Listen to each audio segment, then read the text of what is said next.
नमस्कार, मैं हूं Sharad Dwivedi. Social media site Twitter ने नई हिमाकत की है।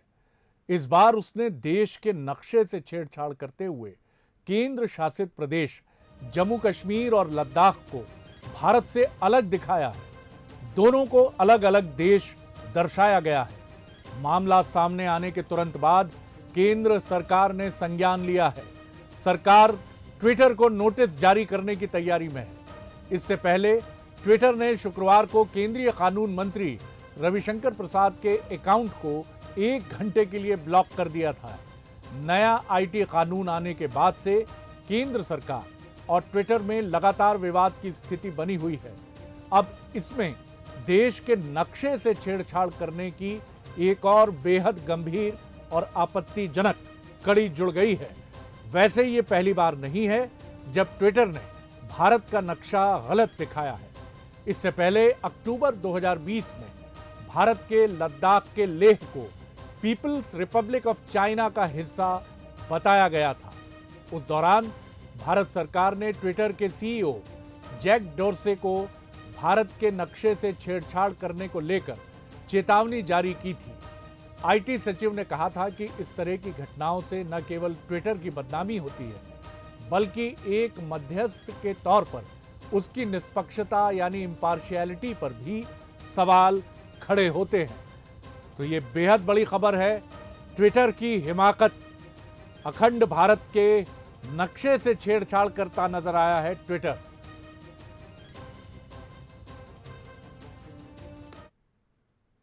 अब बात ड्रोन से आतंकी हमले की। जम्मू एयरफोर्स स्टेशन पर ड्रोन अटैक के 2 दिन बाद अब जम्मू के ही कालूचक मिलिट्री स्टेशन पर 2 ड्रोन दिखाई दिए हैं। सेना ने इन्हें गिराने के लिए फायरिंग की, पर वो अंधेरे में गायब हो गए।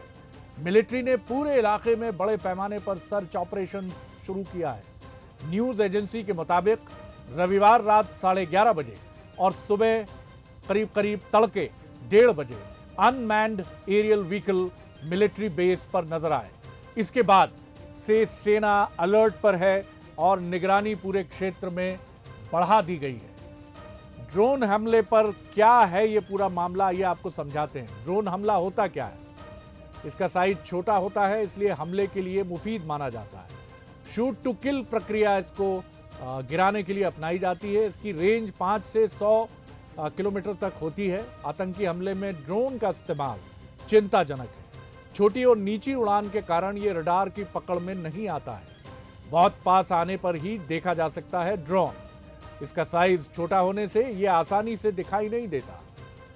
ड्रोन के मामले में शूट टू किल की प्रक्रिया अपनाई जाती है, इसीलिए हमारे सैन्य बलों ने उसको गिराने की कोशिश की फायरिंग करके। लेकिन यह बेहद चिंताजनक प्रक्रिया है, क्योंकि ड्रोन आमतौर पर रडार की पकड़ से बच निकलता है, क्योंकि यह छोटी और नीची उड़ान भरता है।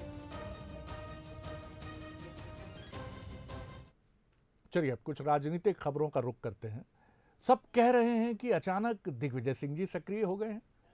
वैसे तो वायरल वीडियो पर सियासत गरमाए 16 दिन बीत गए हैं, जो दिग्विजय सिंह जी का एक वायरल वीडियो रहा क्लब हाउस से जुड़ा हुआ। लेकिन दिग्गी राजा साइबर सेल में शिकायत करने पहुंचे करीब 16 या 20 दिनों के बाद। इतना ही नहीं, कमलनाथ भी हाईकमान को दी गई जिम्मेदारी पर दिल्ली में सक्रिय हैं। तो क्या ये सब कुछ सामान्य घटना है, या कुछ अदला बदली हुई है, या फिर है क्या?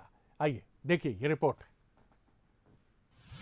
फिर प्रकट भय दिग्विजय, कमलनाथ भी सक्रिय, दोनों में बना नया समीकरण। बीजेपी बैठक के बाद एक्टिव कांग्रेस जन। क्या एक बार फिर 2018 की ये जोड़ी सक्रिय हो गई है? क्या एक बार फिर इस पुरानी जोड़ी ने रणनीति बनाई है? और क्या एक बार फिर नया समीकरण बनने जा रहा है? इन सारे सवालों के जवाब आपको इस रिपोर्ट में मिल जाएंगे। लेकिन पहले जान लीजिए कि क्लब हाउस चैट वायरल मामले को लेकर पूर्व सीएम और राज्यसभा सांसद दिग्विजय सिंह ने राज्य साइबर सेल में शिकायत दर्ज कराने के बाद क्या कहा। मेरे कथन को कुछ लोगों ने तोड़ मरोड़ करके और गलत माहौल मेरे खिलाफ पैदा किया। उस बात को लेकर आहत होकर मैंने आज जो हमारा आईटी एक्ट है उसके अंतर्गत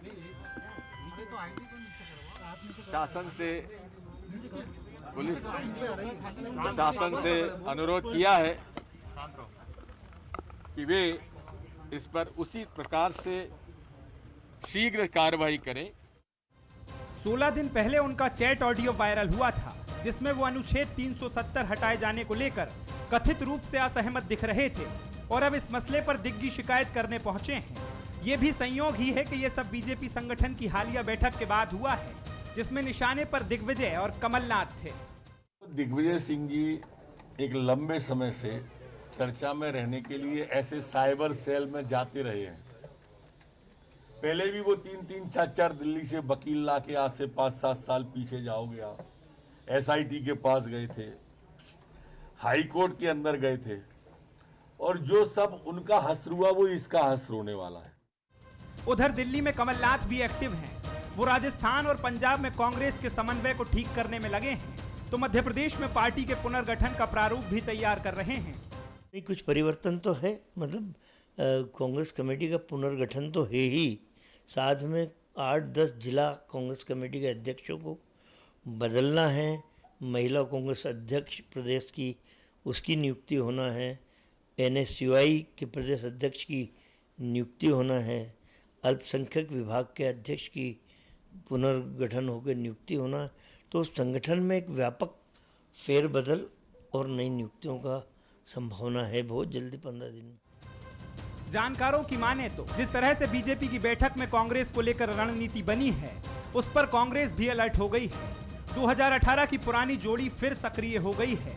वैसे देखा जाए तो अरुण यादव और अजय सिंह से कांग्रेस के सह प्रभारी संजय कपूर का मिलना ही इस बात का इशारा करता था कि कांग्रेस को एकजुटता की फिक्र तो है, और अब दिग्विजय सिंह की सक्रियता भी बताती है कि कांग्रेस चुप बैठने वालों में से तो नहीं है। ऐसे में पूछने वाले तो सवाल भी पूछ रहे हैं कि क्या कमलनाथ और दिग्विजय सिंह ने कोई नया समीकरण बनाया है?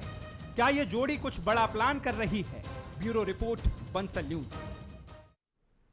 कुछ तो है, लेकिन अब ये कुछ तो क्या है, इसका खुलासा हमेशा इसको रिवील करने का काम वक्त के ऊपर होता है, और यहाँ भी ये खुलासा वक्त ही करेगा।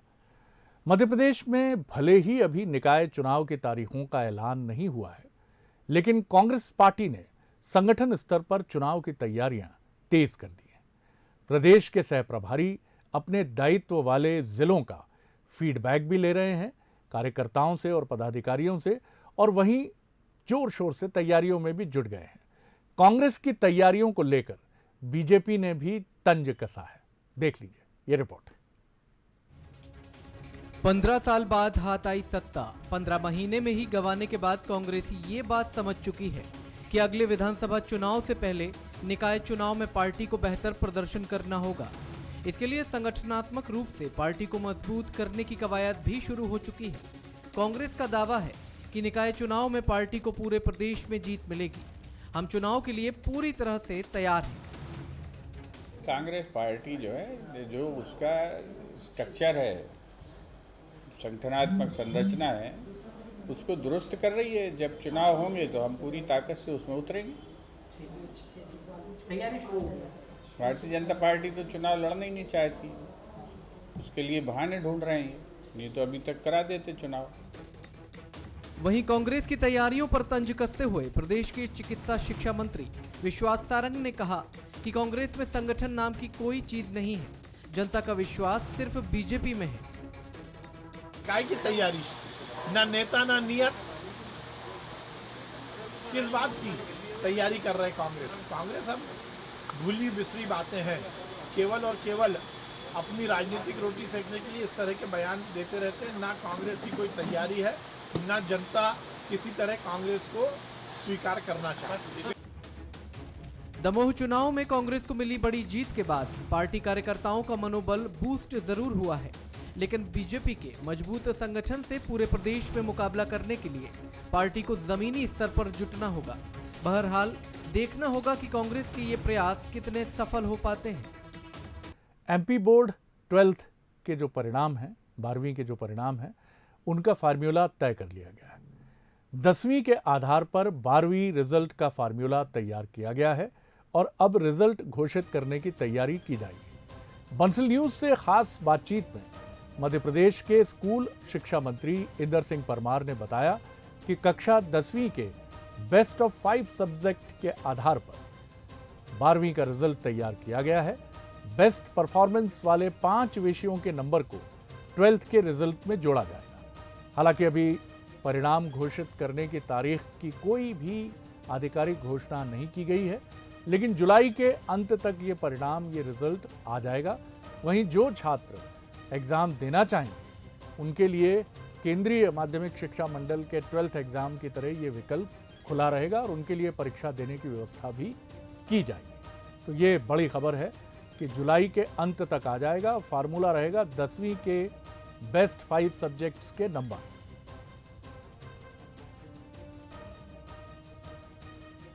तरीके से हम देख रहे हैं कि अभी स्कूल खुलने को लेकर असमंजस बना हुआ है, लेकिन जो 10वीं और 12वीं का रिजल्ट आना है उसकी तस्वीर साफ हो गई है और जो फार्मूला है वो भी तैयार हो चुका है। इस पर बात करने के लिए हमारे साथ स्कूल शिक्षा मंत्री इंदर सिंह परमार सर हैं। सर, 12वीं का रिजल्ट क्या रहेगा, इसका फार्मूला तय कर लिया गया है, किस तरीके का फार्मूला है और बच्चों का रिजल्ट कब तक तैयार हो पाएगा? हमारे शिक्षा मंत्रियों के समूह के द्वारा कई सुझाव हमारे पास आए थे। 2-3 मीटिंग उनके साथ की थी। उसके बाद फाइनल हमने आज फार्मूला बना करके माननीय मुख्यमंत्री जी के सामने प्रस्तुत किया था। आज की बैठक में माननीय मुख्यमंत्री जी ने हमको 10वीं के रिजल्ट के आधार पर और फार्मूला तैयार करने का निर्देश दिया है। उसमें बेस्ट ऑफ 5 के आधार पर हम 12वीं का रिजल्ट देंगे और रिजल्ट भी हम जुलाई के अंत तक दे देंगे। सर, बेस्ट ऑफ 5 की आपने बात करी तो 5 सब्जेक्ट बेस्ट रहेंगे, उसमें क्या 11वीं का भी अंक जोड़े जाएंगे और 12वीं के जो सिर्फ 10वीं का ही रहेगा? केवल 10वीं क्लास के जो सब्जेक्ट है उसमें से जो ज़्यादा अंक वाले 5 है विषय हैं उनको अंकों को जोड़ करके और उस हिसाब से हम 12वीं के क्लास के रिजल्ट को तैयार करेंगे। सर, जैसे पहले आप लगातार कहते रहे जो संतुष्ट नहीं रहेंगे तो बाद में उनकी ऑफलाइन एग्जाम भी किया जाएगा। निश्चित रूप से इस पॉलिसी में वही है कि हम ये रिजल्ट देंगे, उसके बाद जिनको लगता है कि हमें इससे संतुष्ट नहीं है तो वो अलग से भी हम उनकी परीक्षा आयोजित कर रहे हैं। 2-3 दिन में उनकी परीक्षा का भी हम टाइम टेबल घोषित कर देंगे। सर का कहना है बेस्ट 5 के जो 10वीं के बेस्ट 5 रहेंगे उसके द्वारा जो है रिजल्ट बनाया जाएगा। उसके बाद उनका कहना है कि जिस तरीके से बच्चों की पढ़ाई अभी जो कोरोना का संक्रमण खत्म नहीं हुआ है, यही कारण है स्कूल नहीं खोले जाएंगे, लेकिन जो है ऑनलाइन पढ़ाई उनकी कराई जाएगी, चाहे वो व्हाट्सएप ग्रुप के माध्यम से हो या फिर वो दूरदर्शन के माध्यम से हो। गुरुदत्त जी की एक फिल्म का गीत है, वक्त ने किया क्या हंसी सितम, परीक्षा रही ना परीक्षा, रिजल्ट रहा ना रिजल्ट। क्या करेंगे सर, एक्सेप्ट कीजिए, आगे बढ़िए और ये मत सोचिए जो बच्चे मायूस हैं इससे, वो अपनी ताकत को अपने भीतर समेटें। वक्त परीक्षा लेता है, ये भी एक किस्म की परीक्षा है, लेकिन आगे के इम्तिहान आप अव्वल नंबर से पास हों, मेहनत से पास हों, इसका ध्यान रखें। आपसे अगर कोई ये कहे कि कोरोना वैक्सीन लगने के बाद कोई व्यक्ति जो 2.5 साल से बिस्तर पर था वो अब चलने लगा है, साइकिल चलाने लगा है, तो इस बात पर शायद आपको यकीन नहीं होगा। लेकिन साहब यकीन कर लीजिए, क्योंकि अंबिकापुर में एक ऐसा ही मामला सामने आया है और वो लोग सुन लें जो बहुत हिचकते हैं वैक्सीन लगवाने से। दरअसल यहाँ एक पैरालिसिस यानी लकवा के मरीज को कोरोना वैक्सीन लगने के बाद चमत्कार हो गया। वो अपने पैरों पर खड़ा होने लगा, चलने लगा और तो और साहब साइकिल भी चलाने लगा। वैक्सीन लगने के बाद इस परिवर्तन को देख न सिर्फ परिवार के सदस्य बल्कि डॉक्टर्स भी अचंभित हो गए। क्यों नहीं होंगे साहब? दरअसल संधू राम को कोरोना का पहला डोज लगने के बाद उनके शरीर में कुछ बदलाव होने लगे। वैक्सीन लगने के 6 दिन बाद संधू राम सामान्य हालत में आ गए। बड़ी बात तो यह भी है कि संधू राम कोरोना वैक्सीन का दूसरा डोज लगवाने खुद साइकिल चलाकर वैक्सीनेशन सेंटर तक गए। अब उनके इस बदलाव को देखकर ग्रामीणों में वैक्सीन को लेकर बड़ी जागरूकता आई है और भारी संख्या में ग्रामीण कतारों में लगकर वैक्सीन लगवाने पहुंच रहे हैं। कमाल है साहब, वाह संधू राम जी, गजब कर दिया जी। God फूल जा रही और ठेंगना भी फूल रही।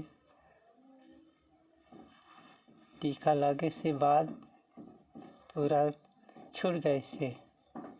कितना साल से परेशान रहे थे? 2.5 साल का परेशानी रही? गोड़ फूल जा रही, गांठ। अच्छा, तो फिर कैसे सुबह लगाए से छूट गई से। चले फिर सकत रहते हैं पहले? नहीं सकत रहे पहले। तो कमाल हो गया साहब, संतूराम जी को आपने देखा। उधर राजगढ़ में भी कुछ इसी तरह का मामला देखने को मिला है। यहाँ भी एक शख्स का दावा है कि कोरोना वैक्सीन की डोज लेने के आधे घंटे के अंदर उनका पैरालिसिस यानी उनकी जो लकवा की समस्या थी, पक्षाघात की समस्या थी, वो दूर हो गई।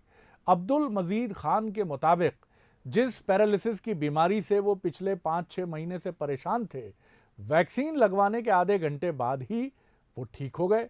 वो ठीक से बोल भी नहीं पाते थे और तुतलाने लगे थे। पैरालिसिस के बाद उनके हाथ, पैर और होठों, जो होठ हैं वो भी पैरालिसिस से प्रभावित थे, विकृति आई थी, वो भी अब पूरी तरह ठीक हो गए हैं। उधर जिला अस्पताल के डॉक्टर सुधीर कलावत का कहना है कि ये वैक्सीन का साइकोलॉजिकल इफेक्ट है, यानी मनोवैज्ञानिक प्रभाव है, या वैक्सीन का इफेक्ट भी हो सकता है। डॉक्टर ने इस पर स्टडी की बात ज़रूर कही है, लेकिन कमाल है साहब, कमाल हो गया। यानी राजगढ़ में भी उसी तरह की चीज़ देखिए।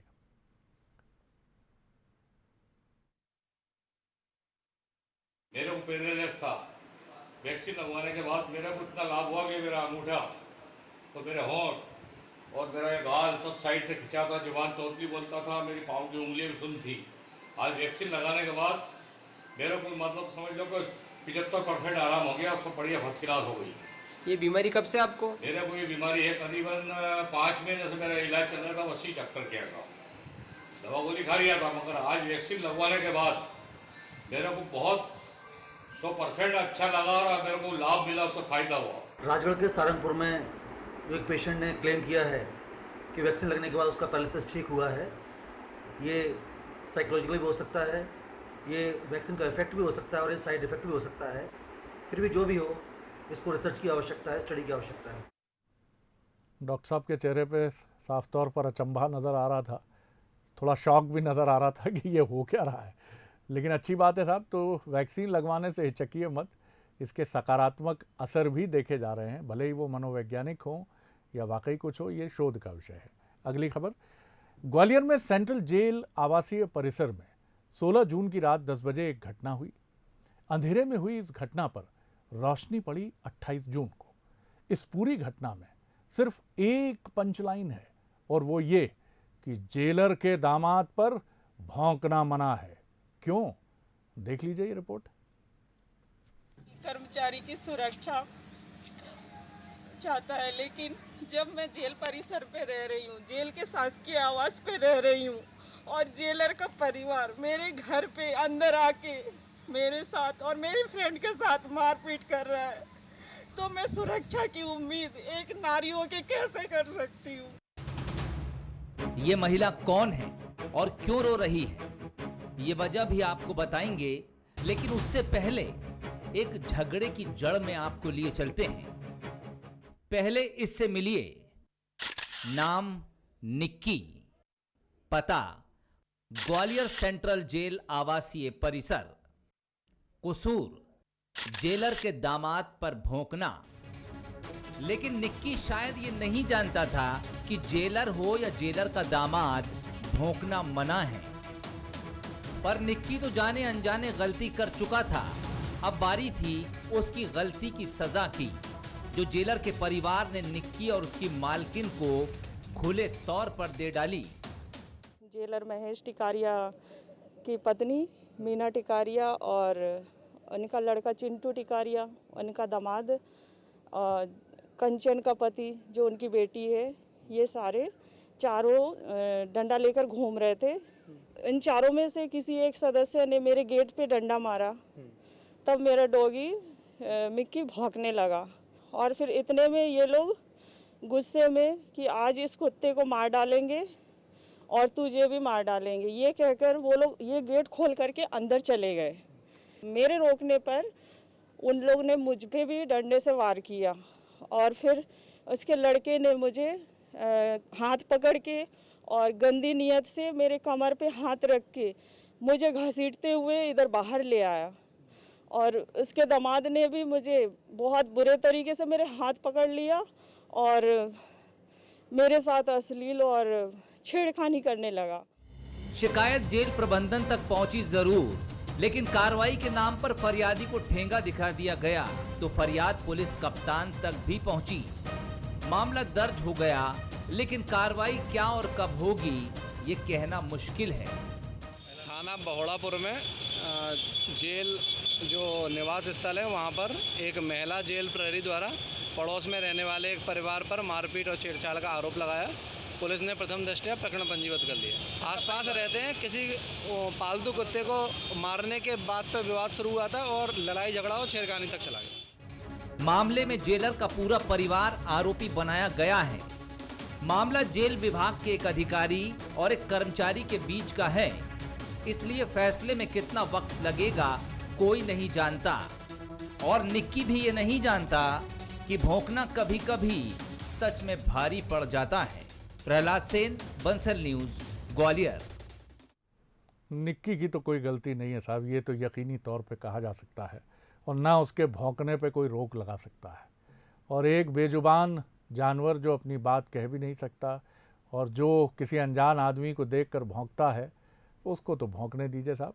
और आपकी बात जो है तो आप समझेंगे नहीं समझेंगे, यानी मनुष्य हम आपकी हमारी बात हो रही है, पता नहीं, ये समझ जाते हैं बेजुबान जानवर, लेकिन हम लोग नहीं समझते साहब। लेकिन हम मनुष्य कहलाते हैं और वो जानवर कहलाते हैं। अब ये आप ही तय करिए कि क्या कुछ अदला बदली है, क्या गड़बड़ हुआ है क्या सर? ये सर निक्की बुरा मान जाएगा, तो मैं इस बात को तो आपके विवेक पर छोड़ता हूँ। और फिलहाल इस बुलेटिन में इतना ही।